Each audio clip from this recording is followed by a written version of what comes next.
You're listening to Sabbath Cafe Podcast, Episode 125, Demystifying AI. This is a very complex topic, and I'm only touching on the basics here.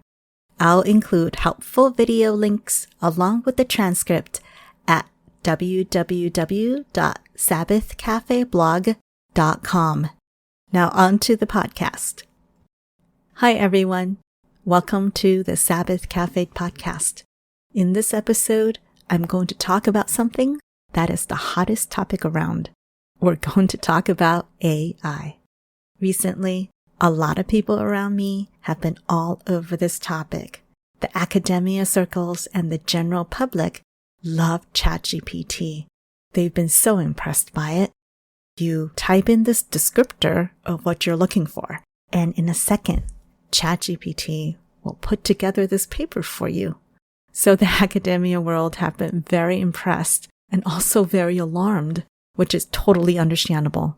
And it's also a trending topic with my artist friends and creator friends. People want to know if AI can really take our place in making art, and just how using AI will affect us as content creators in general. Since I have a tech background, and I'm also an artist, I thought I'd share some thoughts on this topic. So first, let's take a quick look at what AI really is. AI stands for Artificial Intelligence. I know AI seems very impressive to everyone, but artificial intelligence is simply a sophisticated computer program that combines the power of a huge database with statistics and probabilities, so it can come up with the most likely answer or behavior that matches your request. AI doesn't create out of thin air. It doesn't quote-unquote create the way that we do, because at its core, AI programs are still just machines that process data, lots of data, and putting them together in a pattern that is most likely to fit your goal. Now, don't get me wrong. These AI programs are amazingly complex, and what they are able to do is really impressive. And that's why it often gives people the wrong idea that programs like ChatGPT must be really smart or experienced, because a real person would have to be smart and experienced to do the same thing. But that's simply not true. ChatGPT is not an expert of Shakespeare literature simply because it can give you a paper written in Shakespeare style. What it did is it analyzed all the Shakespearean text, found common words and patterns, and generated a paper that matched those patterns. Ultimately, it doesn't understand the love between Romeo and Juliet. It has no idea what love feels like. And similarly, an AI art generator may be able to put out an image that looks pretty to some, but AI doesn't understand what beauty is until someone defined it in its database. Computers are excellent at finding patterns and copying them, but it doesn't think, process, or feel like a real person.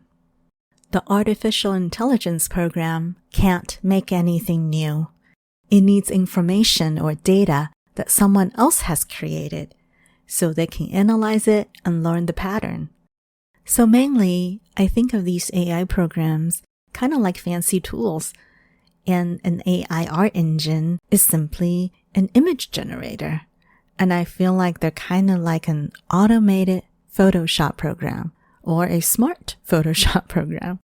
And a tool to me is simply a tool. The problem comes up when we as people start to depend on the tool to do the work that we're supposed to do.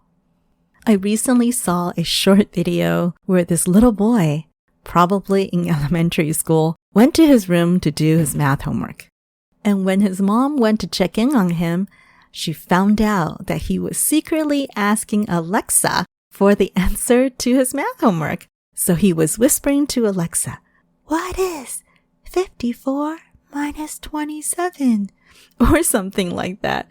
And Alexa will whisper back the answer to the math problem. It was hilarious. And when I saw it, it dawned on me. This was the perfect illustration. I'm sure this little boy was thinking, why does he need to learn math and do these stupid math problems when he can simply ask Alexa for the answer? I'm sure we have all wondered when we were young why we needed to learn math when we have calculators. But what he didn't realize was that the purpose of his homework was not about getting the right answer. It was to help him understand and learn the basic skills in math and problem solving. Ironically, these simple skills are the basic building blocks to making a complex machine like Alexa. In a similar way, as we start to engage these AI tools all around us, I feel like we also have to be careful about the why and how we use them. What are we trying to accomplish? We have to be careful not to sacrifice and give up our own learning and creative process along the way. Lately, I've been learning to focus more on my creative process instead of focusing on the end result.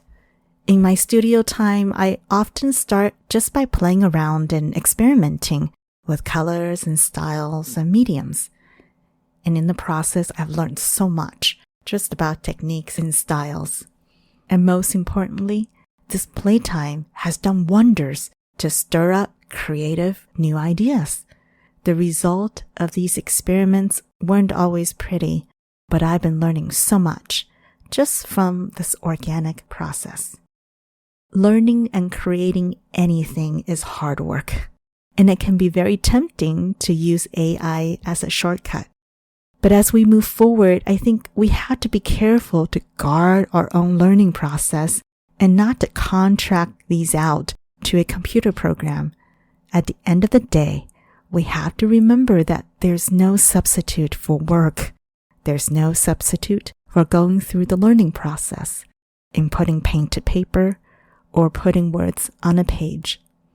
And no amount of AI can replace the good old creative process. So, I'm also curious about some of your experiences with AI, with ChatGPT, or even the image generators. How has it affected you? I'd love to hear about it. And that's it for this episode. Thank you so much for listening. You can find resources and transcript at sabbathcafeblog.com. If you enjoyed this episode, please subscribe to the Sabbath Cafe podcast on Apple or Spotify. Have a wonderful week. We'll see you next time.